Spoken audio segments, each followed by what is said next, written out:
There you go. Finally get something going. But that Prescott took. Oh, hey friends, Mark Holmes here with my buddy Cowboy Joe Boo, and as you can hear, Michael Anthony Fitness is over there playing Madden, I believe, online and stuff. So you might hear a little bit of noise and a little cheering and stuff on there. I'm just getting ready for my live stream coming up at 9 o'clock Eastern. Hope you guys will tune in. And here's some breaking news. It's kind of interesting, and maybe the Cowboys dodged a bullet with Christian Kirk.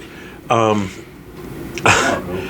always say, live your life like there's always somebody watching, because when you become famous, you got to understand that somebody is always watching.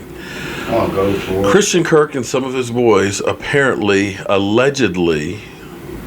were leaving a waste management golf tournament event and were apparently throwing rocks at a car along with drunk in public and so on.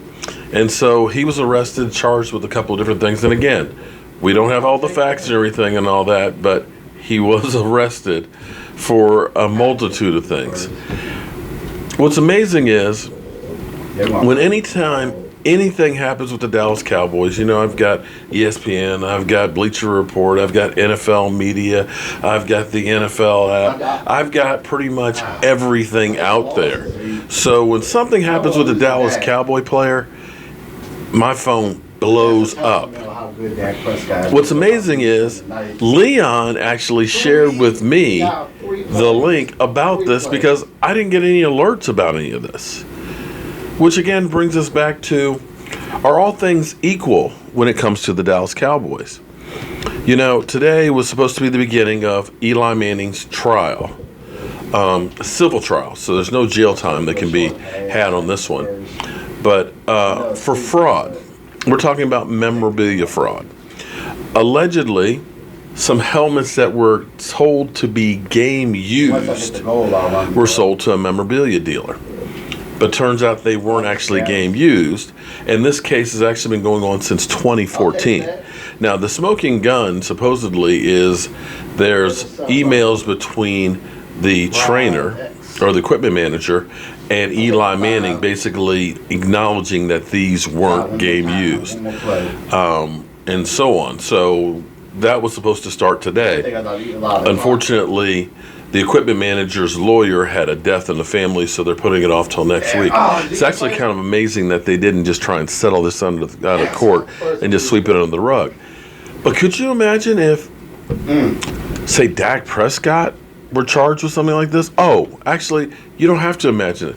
Because remember last year when Dak Prescott was accused of having an autograph forger at his house and forging his own signature? Remember that? Yeah. Turns out he didn't. You know, he wasn't up at midnight. Let me forge my own signature. It's like, come on. That thing just blew all over the place. But here it is.